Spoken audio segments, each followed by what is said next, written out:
It is 10 o'clock at night when the first flash streaks across the sky over Bandar Abbas.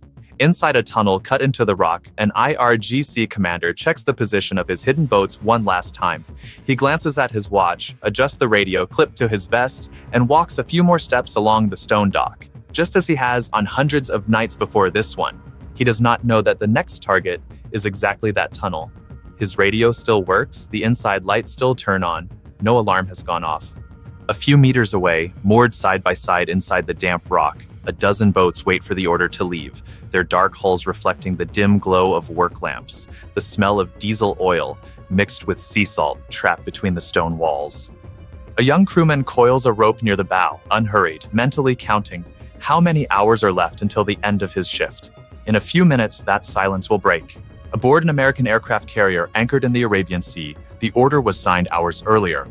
An attack on commercial ships in the Strait of Hormuz, carried out the day before, gave the American command the justification it had been waiting for. On the flight deck, weapons crews work in a line under red lights, loading guided bombs under the wings of an entire squadron, while an electronic surveillance aircraft has already been circling the Gulf for hours. Silent, cataloging every radar signal blinking along the Iranian coast. From that moment on, two clocks start running at the same time. The time it takes the American jets to reach the Iranian coast, and the time the boats hidden in the tunnels have to realize what is coming and get out of the rock before it closes over them. Look at these boats moored in the rock right now. Each one weighs around 14 tons, measures just over 17 meters in length, and is driven by two diesel engines that together produce more than 2,400 horsepower, enough to push it past 50 knots in open water. This is the Paykop class, developed by Iran from a North Korean design imported in the early 2000s and reproduced domestically ever since, year after year, in small shipyards hidden from satellite view. Each one carries two torpedo tubes and launchers for the Nasser anti-ship missile. Small, guided, able to chase a target all the way to impact. Alone, one of these boats looks insignificant next to an American destroyer. In a swarm, dozens of them leaving at the same time from different points along the coast, they become the nightmare of any naval commander, like a swarm of wasps attacking someone who only has bare hands to defend themselves, or like 100 small pins trying to pierce, all at once, the reinforced hull of a much larger opponent. Inside the tunnel, a radio crackles. It is just static, the kind of interference any operator has heard 1,000 times before. Nobody stops what they are doing. One sailor finishes checking the fuel level, another sleeps sitting up, leaning against the cold hull. A third wipes down the side of a boat with a rag, slowly, in no hurry at all. Someone hums a song under his breath while sorting cables into a toolbox. None of them connects that crackle to the fact that, hundreds of kilometers away, a sensor network has just lost the signal that normally covers that stretch of coast. Look at what holds up this rock over the boats right now. The tunnel where they are moored is not a natural cave. It is a corridor cut with explosives and drills over the course of years, part of a decades-old Iranian strategy to protect boats and missiles from the air superiority of any enemy, hiding military assets inside solid rock, coastal mountains, where conventional bombs struggle to penetrate.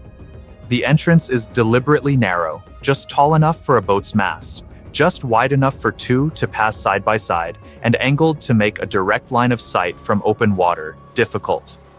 It is an architecture built to survive an ordinary airstrike, constructed piece by piece across decades of tension with far better equipped powers. The problem that night would not be the thickness of the rock.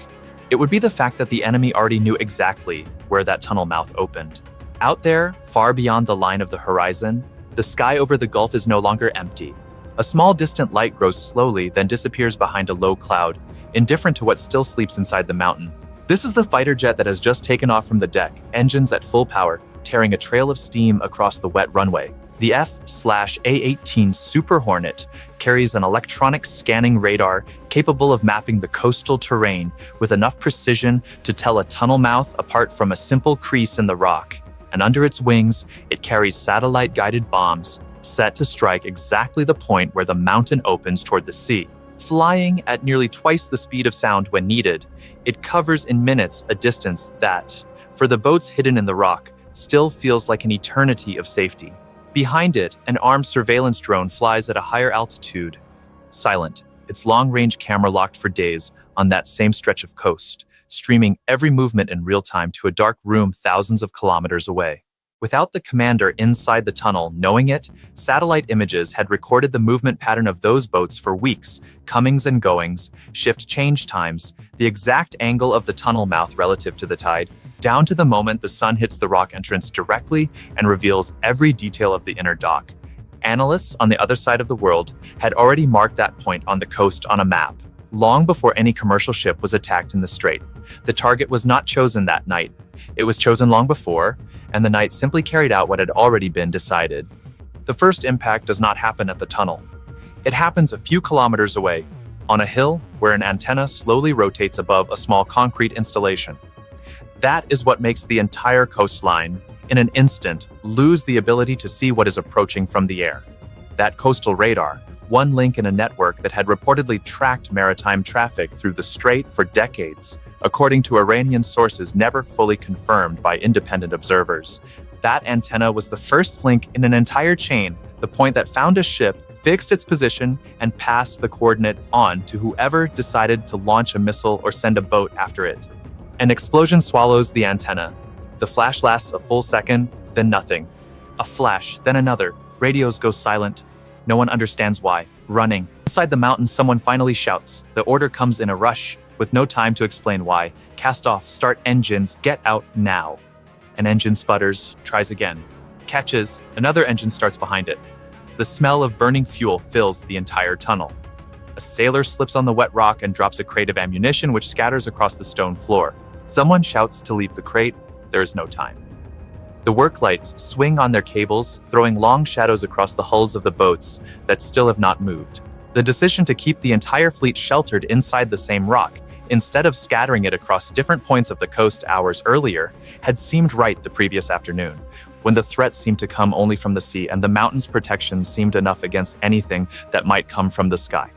It was that same decision that turned the stone shelter into a sealed trap, with a single narrow exit facing open water, exactly where the American sensors were already waiting. Behind those launch tubes on the sides of the boats sits the Nasser missile, small, light, with a declared range of a few dozen kilometers, guided by an internal system that needs no outside signal after launch, which makes it hard to neutralize once fired. Against an isolated ship without escort, a single Nasser can be decisive, capable of punching through the hull of a tanker or seriously damaging an unprepared warship. Against an air force that already knows exactly where each boat will emerge, it becomes a knife drawn too late in a fight that already started from the outside.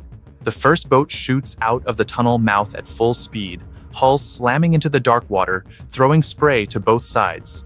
Two more follow, tight formation, engines pushed to the limit, trying to put distance between themselves and the coast before anything happens. This is the swarm tactic Iran trained for years. Dozens of small boats leaving at the same time from different points along the coast to overwhelm the response capacity of any warship that tries to face them one by one, multiplying targets until the enemy's defense system simply cannot track them all at once. The second boat in line manages to turn in time to escape the first explosion, cutting through the water at a sharp angle, hull nearly lifting out of the sea on the turn. For an instant, it looks like it might make it. Engine maxed out, bow wide open. Almost. Then a shadow passes too fast across the dark sky, and the water around the boat rises whole before any crew member can manage to shout a word. Further back in line, a third boat is still trying to maneuver inside the tunnel itself, the space too tight for so many hulls at once, its engine scraping lightly against the rock wall. The pilot shouts at the two beside him to clear a path, but there is no path to clear inside a stone corridor built to shelter boats, never to evacuate them all at once. But this time there is no ship nearby to fight. There is a fighter jet 15,000 feet up tracking every boat on its screen and a drone that never once looked away from that stretch of coast. The bomb falls, water stands up, rock shatters, silence. What the surviving crew would never truly come to understand is that night's strike package had no order to chase boats across open water. It had orders to seal the tunnel mouth precisely while the last boats were still trying to get out, trapping inside the rock everything that could not escape in the first few minutes. The mountain that was supposed to protect the fleet became, that early morning, the very limit of the escape. A satellite-guided precision bomb, the kind carried that night by the American jets, costs around $66,000 per unit, converted from a conventional bomb. a trivial amount for a carrier air wing's budget. A single pay-cap boat, built domestically from relatively cheap parts and without relying on Western suppliers, costs an even smaller fraction. The exchange that night was not money for money. It was cheap ammunition against a cheap boat, but on the side that had managed to see first, and that advantage in vision was worth more than any difference in price. By dawn, the consolidated tally passes 81 targets struck along the coast and the islands of the strait, among them air defense systems, command and control networks, coastal radars, and more than 60 small IRGC boats destroyed inside the tunnels, on the docks, or fleeing across open water. Ships still trying to cross the strait that morning found commercial routes practically empty. The American naval blockade tightened right after the strikes, squeezing even harder the choke point through which much of the region's oil flows, while international insurers raised the cost of any voyage still willing to risk those waters. There's no public confirmation that the internal corridors carved into the rock were actually collapsed from within. What became visible in the images released afterward were the blackened tunnel mouths and the outer docks reduced to rubble.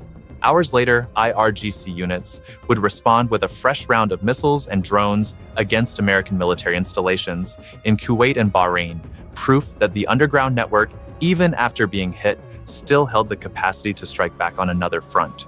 The commander who checked his boats at 10 o'clock that night never had time to sign another order after that. The correction that was missing, scattering the fleet hours earlier or opening a second way out through the rock, never came in time. And that fraction of a delayed decision decided the outcome of the entire night, long before a single shot was exchanged. If you are watching this from the United States, Japan, or the United Kingdom, there is a question worth asking after any night like this one in the Strait of Hormuz, when silent surveillance had already decided the outcome weeks before the first shot was fired. While those inside the rock only had minutes to react to a decision that was no longer theirs, what is really left for the side that only notices the attack once it is already on top of them?